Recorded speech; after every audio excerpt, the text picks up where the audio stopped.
soy el que decide si te matamos o te dejamos salir. ¡No, no, no! ¡No, señores! Señores, ustedes se equivocan, señores.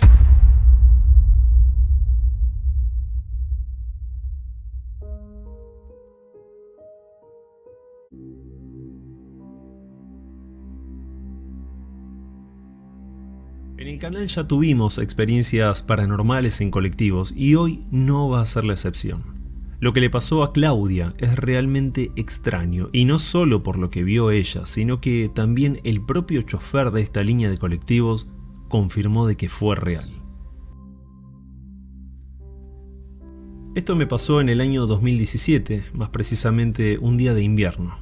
Yo vivo en el límite con Lomas de Zamora, en Buenos Aires. Ese día mis hijos estaban en la escuela y quería aprovechar la mañana para hacer algunos trámites en Lanús Oeste.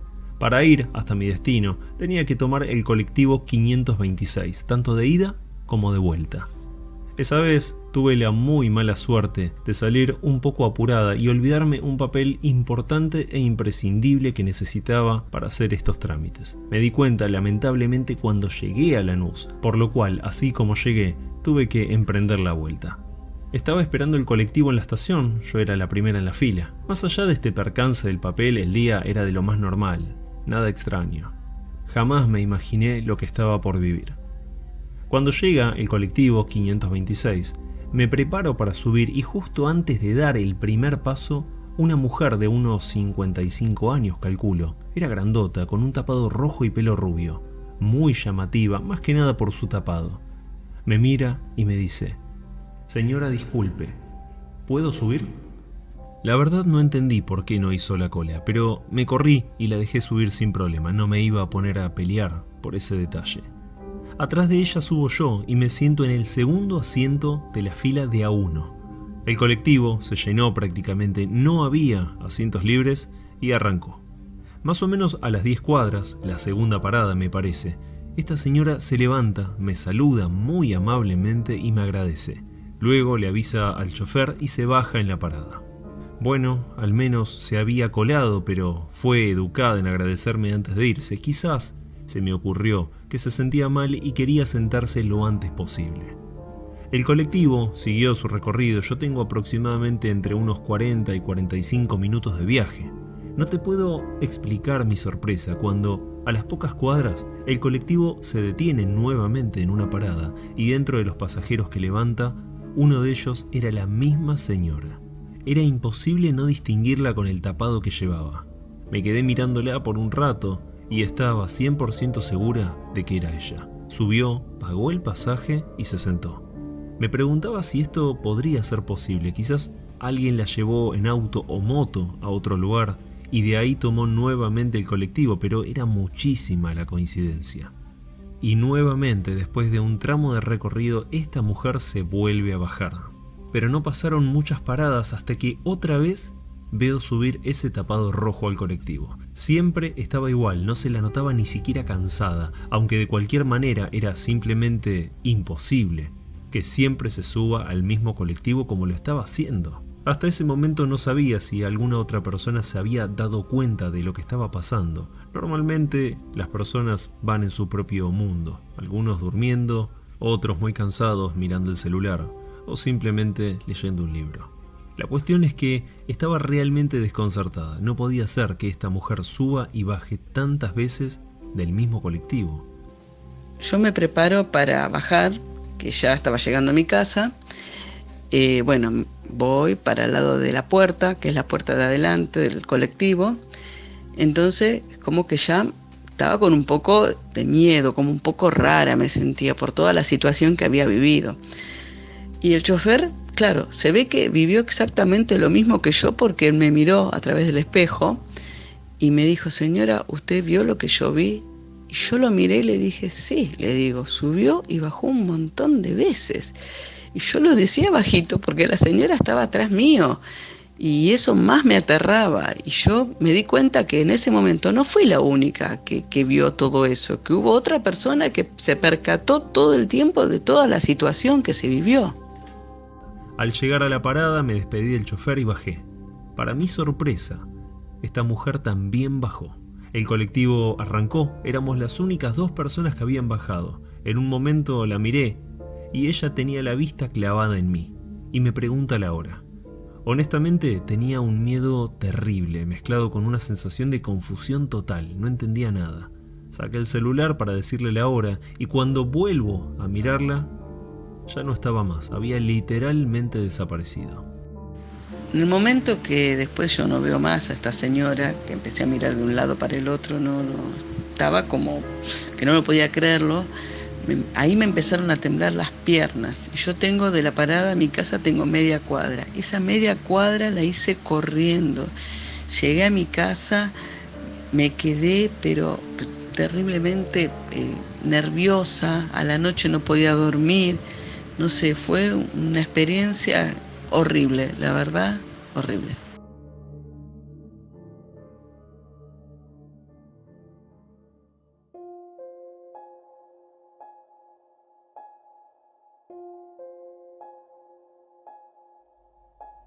Mi experiencia podría dividirse en 2. La primera fue cuando comencé a trabajar en la DDI de Lomas de Zamora. Este lugar, antes de comentarte lo que me pasó, hay que remarcar que fue un centro de detención clandestino en la época de la dictadura militar. Al día de hoy, lo llaman el infierno. Está ubicado en la calle 12 de octubre, 234, a unas pocas cuadras de la avenida Mitre.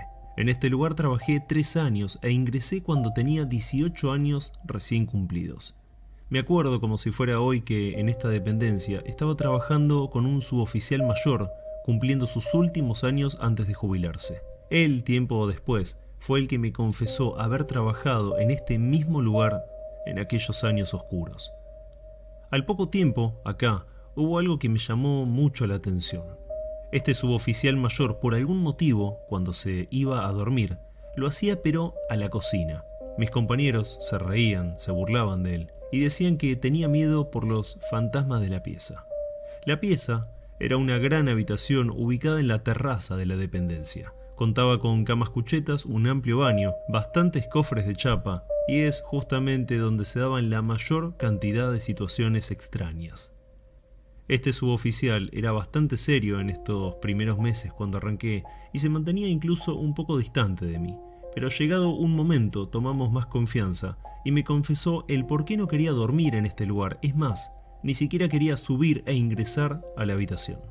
Me contó que en la época de la dictadura era en este cuarto donde apilaban los cuerpos de los detenidos que eran asesinados y fue en muchísimas oportunidades que se dieron eventos paranormales que no estaba dispuesto a vivir nuevamente. Y siempre pasaban cosas, que ahí pasó este evento de que yo fui a descansar una noche y la verdad que no pude dormir. Escuchaba constantemente que entraban a la habitación, se escuchaban los ruidos de los borseos, ¿no? Que abrían los lockers, que entraban al baño, gente constantemente, y era abrir los ojos y no ver nada. Pero no solo pasaban cosas en la habitación de la terraza, también los ruidos se escuchaban desde abajo.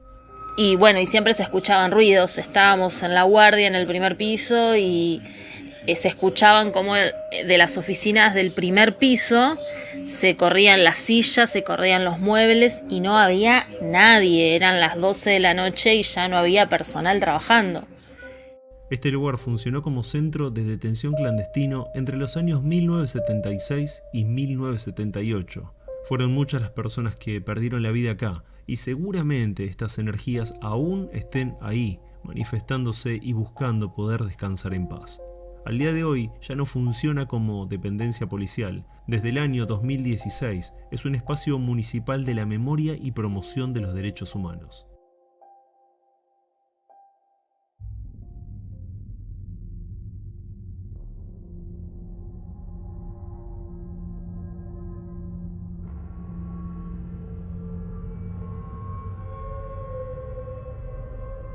Fue luego de 3 años trabajando en la DDI de Lomas de Zamora que conseguí el traslado a Quilmes. Por una cuestión de distancia, era lo que más me convenía.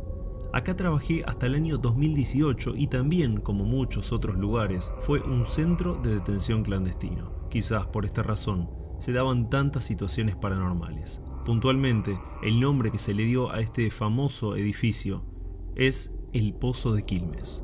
Está ubicado en la esquina de las calles Garibaldi y Alison Bell. Se cree que acá pasaron más de 250 víctimas, entre las cuales hubo niños y hasta no menos de 7 mujeres embarazadas.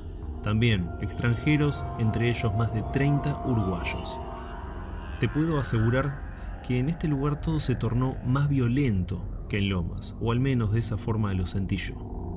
Cuando comencé a trabajar acá, estaba ubicada en la planta baja, y algo que se contaba de este lugar, más precisamente sobre el garage, era en base a una especie de tapa ciega que había, donde algunos aseguraban que desde ahí había un pozo que comunicaba supuestamente la catedral, la comisaría primera, la municipalidad y que también tenía salida al río que está relativamente cerca.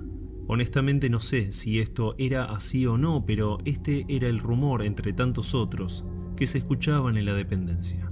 También te puedo contar que en este sector donde yo trabajaba se encontraban todavía los buzones. Para el que no lo sabe, es donde se guardaban, por decirlo de alguna manera, a los detenidos. Eran pequeños calabozos. De hecho, el baño que usábamos había sido un buzón. Te digo la verdad, era muy fuerte estar acá, conviviendo con todo esto, conociendo la historia que había detrás, el sufrimiento que pasó por todas esas paredes, ese lugar. Era algo verdaderamente terrible. Y ahí era impresionante la actividad que había. Era constantemente, yo trabajaba sola, la oficina sola funcionaba ahí donde estaba yo, y se escuchaba todo el tiempo como que bajaban las escaleras corriendo, ruido, gente, como que sombras todo el tiempo que se asomaban, golpeaban la puerta, de todo. Una noche, estando de guardia, fue que una compañera apareció corriendo, diciendo que alguien o algo la había corrido desde el baño, pero cuando fuimos a ver, no había nadie. Te repito, se escuchaban ruidos todo el tiempo y en todo lugar, incluso en las oficinas de los pisos más arriba. Hoy en día, este lugar también funciona como un museo de la memoria. Después yo en el 2018, fines del 2018, me trasladan a otra dependencia con asiento en Monte Grande, y ya después no volví a vivir en los otros lugares donde trabajé, ni siquiera donde trabajo actualmente. Volví a vivir una actividad paranormal como se vivían en estos dos lugares. Es innegable que en este lugar pasaron cosas que no deberían repetirse jamás, y es muy posible que estas energías, estas almas, o como cada uno quiera definirlo, estén ahí atrapadas después de vivir un final tan pero tan violento en el verdadero infierno. Me acuerdo también, en una oportunidad, mucho antes de que se haga museo, vino una persona que había sido detenido en esa época, fue torturado y demás, y yo tenía que acompañar a un fotógrafo y a una persona del Ministerio de Seguridad que venía a constatar, ¿no?, el estado del edificio y demás. Y esta persona vino a acompañar y me pidió permiso si yo lo podía dejar recorrerlo con ellos, y yo le dije que sí, porque no había ningún tipo de inconveniente. Y él contaba y se acordaba de lo que pasaba en cada lugar. Y él describía las distintas oficinas, cómo eran en ese momento, y eran tal cual estaban. O sea, no estaba mintiendo. Claramente toda esta historia ha pasado.